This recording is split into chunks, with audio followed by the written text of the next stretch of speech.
नारायण नारायण। देवऋषि, और अधिक कितने समय तक इस कष्ट के भागी बनेंगे आप? समय आ गया है कि महिषी को अपने सत्य से उजागर किया जाए। नहीं देवऋषि, हमें कितनी भी प्रताड़ना क्यों न सहनी पड़े, हम उस असुरी को कुछ नहीं बताएंगे। सत्य? कैसा सत्य देवर्षि नारद?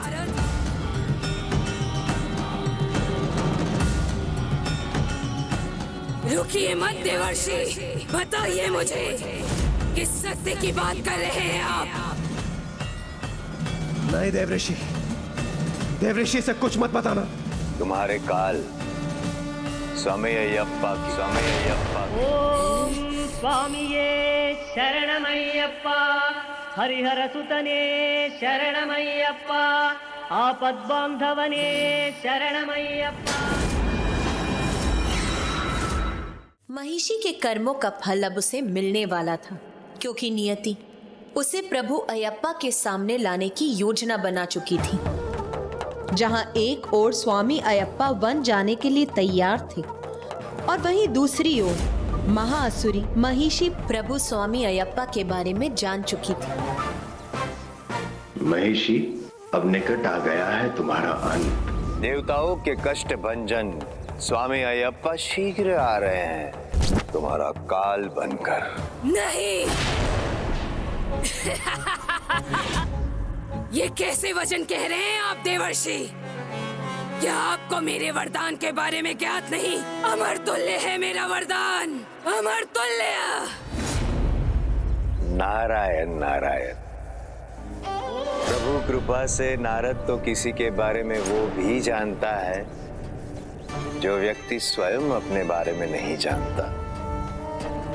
ज्ञात है मुझे तुम्हें प्राप्त हुआ वरदान महिषी, एकमात्र महादेव और नारायण के पुत्र के हाथों ही तुम्हारी मृत्यु संभव है।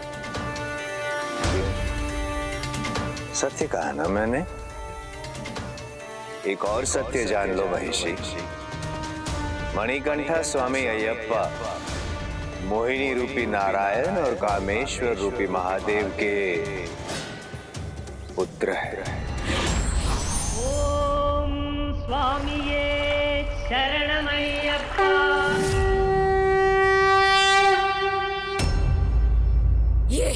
ये कदापि उचित नहीं है। अन्याय है ये, अन्याय, छल है ये। तुम सभी देवताओं का छल है मेरे साथ। नहीं महिषी, नहीं, ना तो ये छल है और ना ही अन्याय है, ये न्याय है, न्याय। छल, अन्याय और अत्याचार तो तुम आसुरी शक्तियों का स्वभाव है। ब्रह्मदेव से छल करके वरदान प्राप्त किया है तुमने। देवताओं और ऋषियों मुनियों के साथ अन्याय और अत्याचार किया है तुमने। किंतु अब मेरी वक्र दृष्टि पड़ेगी तुम पर, जिससे तुम्हें तुम्हारे दुष्कर्मों का परिणाम मिलकर रहेगा। प्रभु अयप्पा तुम्हें तुम्हारे दुष्कर्मों का उचित दंड अवश्य देंगे महिषी, अवश्य देंगे।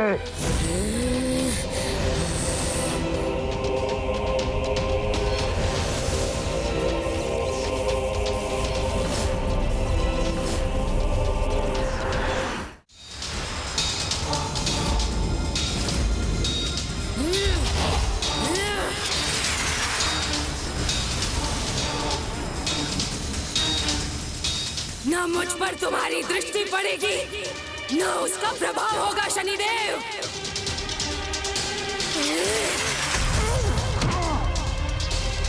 शनिदेव!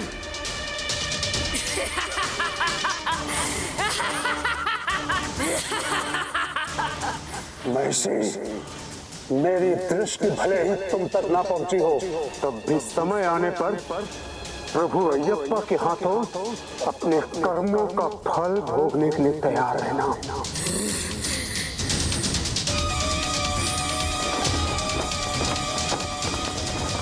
नहीं शनिदेव, नहीं, वो नहीं। मैं बनूंगी उसका काल, वध करूंगी उसका।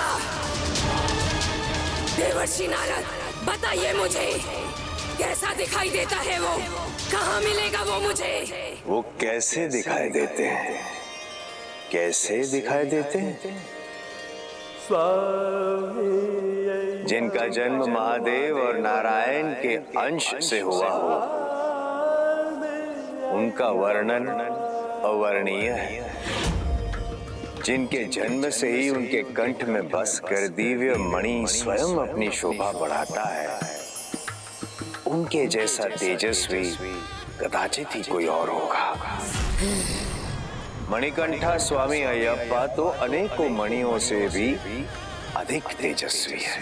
नमामि नमामि स्वामी अयप्पा, हरिहरा स्वरूपा स्वामी अयप्पा, आराध्या। प्रभु नारायण की अलौकिक और मनमोहक मुस्कान है उनके अधरों पर, और प्रभु हरा शिव के समान दिव्य नेत्र है,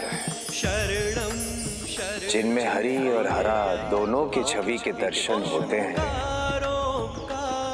उन्हें देखकर कोई भी मंत्रमुग्ध हो जाता है। बहुत सुन चुकी मैं उसकी प्रशंसा, अब उसे ढूंढकर उसका काल बनूंगी मैं।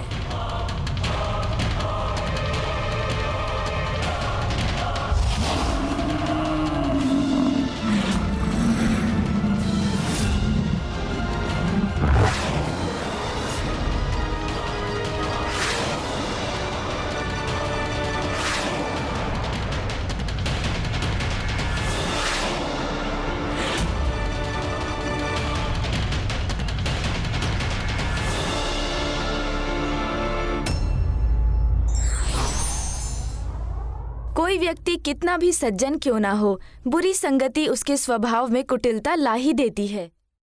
यदि उन्होंने विरोध किया तो आपका एक माँ का हृदय ये कैसे स्वीकार करेगा कि एक के कारण दूसरे का अधिकार छीन लिया जाए? नहीं ना महारानी, शुद्ध हृदय के माता पिता की संतान का भी हृदय शुद्ध हो ये आवश्यक नहीं। यदि राजकुमार मणिकंठा की संतानों में दुष्टता हुई तो दुर्भाग्यवश तब हमें से कोई भी जीवित नहीं रहेगा। परंतु महारानी, हमें उसके लिए अभी से सजग रहना होगा, क्योंकि सत्ता का लोभ व्यक्ति से कुछ भी करा सकता है। महारानी, यदि मणिकंठा की संतानों ने राजराजन और उनकी संतानों का वध कर दिया तो? इसलिए महारानी, अब राजराजन के अधिकारों की रक्षा आपके हाथ में है। जब से बड़े राजकुमार मणिकंठा आए हैं, छोटे राजकुमार राजराजन को तो कोई देख ही नहीं रहा है। ज्येष्ठ होने के कारण इस पर पहला अधिकार मणिकंठा का है। किंतु मैं क्या कर सकती हूँ? कटीला पौधा झाड़ बने उससे पहले उसे जड़ से काट देना चाहिए महारानी, इससे पहले कि मणिकंठा या उसकी होने वाली संतानें संकट बने। उसे समाप्त कर देना ही उचित होगा, और इसका एक ही उपाय है, मणिकंठा का वध।